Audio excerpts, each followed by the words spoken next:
It's August, it's 2006, and BroadwayBaby.com is vodcasting live to you from the Edinburgh Festival Fringe. The only question we're asking ourselves is, if you're not here, where are you?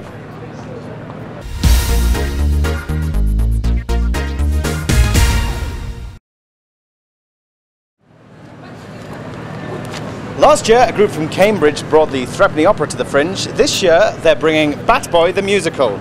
Can make mistakes here, and you won't be blamed.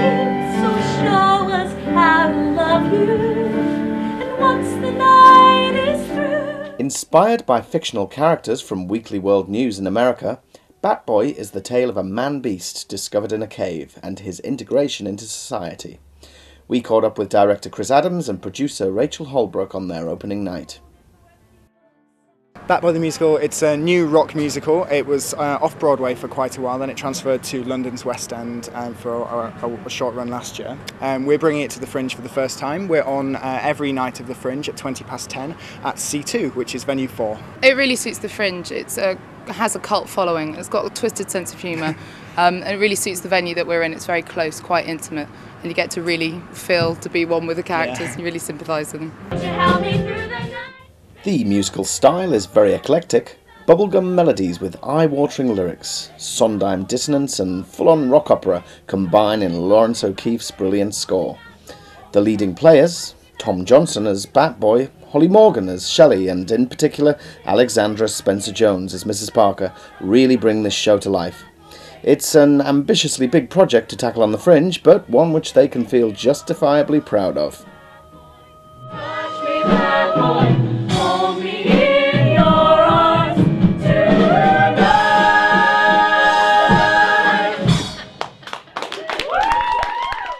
Bat Boy turned out to be the first show that we've seen at the Edinburgh Festival to achieve a 5-star rating.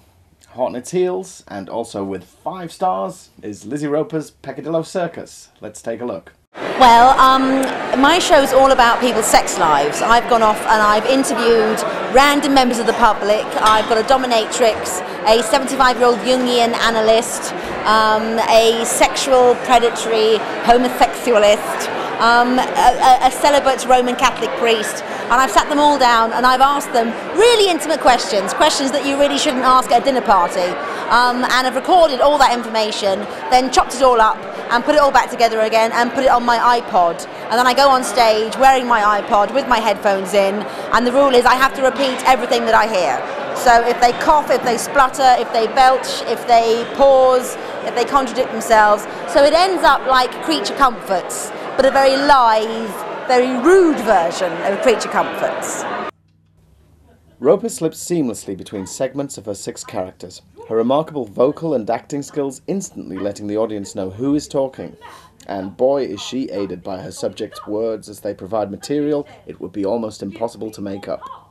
This must be one of the most original shows on the Fringe, and if you miss it, you'll miss something very special. And I said to him, "No, I won't give you my car, but I will give you the best blowjob you've ever had."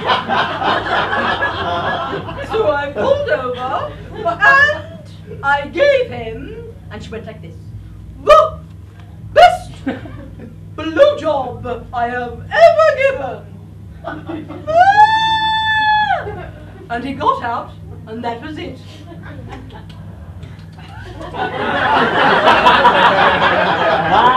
We wouldn't even be here if it weren't for the pioneering work of one particular individual who blazed a trail last year. Ewan Spence even received a BAFTA nomination for his podcasts. We caught up with Ewan at the Udderbelly in Bristow Square.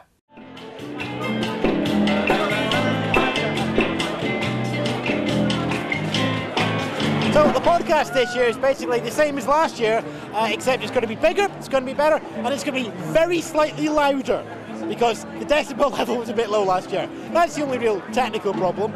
In terms of what it is, well, it's trying to get 1,800 acts, 16,000 performers into a daily 30-minute show and squirt it directly into people's ears. Last year I was considering doing an Edinburgh Fringe podcast, something nobody had ever done before. Everyone was always going on about, citizen media, one man is the way to go forward. And it's like, well, can somebody, one man, me, man, cover an event as large as the Edinburgh Fringe to, you know, a good enough standard. Good enough standard mean like it's like the 80-20 rule for programming. If you can get 80% of the content, that's what takes the least amount of time. The last 20% is slight tweaking. The Fringe is a very rough and ready event in terms of attending, in terms of getting round, and in terms of putting on reporting as well. So it's perfect for a one-man citizen media experiment. So there you have it, our first report from the Fringe.